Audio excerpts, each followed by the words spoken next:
السلام علیکم ورحمۃ اللہ وبرکاتہ۔ محترم متولیان مساجد، ائمہ کرام اور جماعت کے ذمہ دار حضرات، بندہ ابو القاسم نعمانی خادم دارالعلوم دیوبند آپ سے مخاطب ہے۔ اس وقت ایک بہت ہی اہم مسئلے کی طرف آپ حضرات کی توجہ مبذول کرانا چاہتا ہوں۔ اس وقت آپ کے علم میں ہوگا کہ شکیل بن حنیف کا فتنہ پورے ہندوستان کے اندر بہت تیزی کے ساتھ پھیل رہا ہے، جو مہدویت اور مسیحیت کا دعویٰ کرتا ہے، اور بھولے بھالے مسلمان جن کو دینی تعلیمات سے تعلق نہیں ہے، دینی معلومات ان کے پاس نہیں ہے، ان کے درمیان خفیہ طور سے شکیل بن حنیف کے کارندے اپنی محنت کرتے ہیں اور بڑی تعداد میں لوگ اس کا شکار ہو رہے ہیں۔ ہمارے دوست سید ذیشان حسن قادری نے جو فتنہ شکیلیت اور فتنہ قادیانیت کے خلاف احباب کو متوجہ کر کے اور خود اس میں شریک ہو کر بڑے پیمانے پر فتنہ شکیلیت کے مقابلے میں محنت کر رہے ہیں، انہوں نے اس طرف متوجہ کیا ہے کہ ان کے جو ساتھی پٹنہ، جے پور اور حیدرآباد وغیرہ میں اس میدان میں کام کر رہے ہیں، ان کا یہ احساس ہے کہ رمضان مبارک کے آخری عشرے میں شکیلی کارندے انجان جگہوں پر دور دراز کے علاقوں میں مساجد کے اندر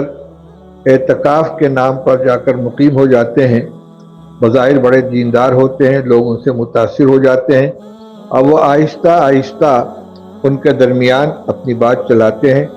اور ان کو شکیل بن حنیف کے مہدی اور مسیح ہونے کا قائل کر لیتے ہیں۔ تو اس لیے میں اس وقت مساجد کے ائمہ اور متولیان اور مسجد کے ذمہ دار حضرات سے خاص طور سے یہ اپیل کرنا چاہتا ہوں کہ کسی انجان آدمی کو اپنی مسجد کے اندر اعتکاف کرنے کی اجازت نہ دیں۔ اور دوسری بات یہ کہ زیادہ تر لوگ اس وجہ سے شکار ہو جاتے ہیں کہ نبی کریم صلی اللہ علیہ وسلم نے قیامت کے قریب حضرت عیسیٰ علیہ السلام کے آسمان سے نزول، حضرت مہدی علیہ السلام کے ظہور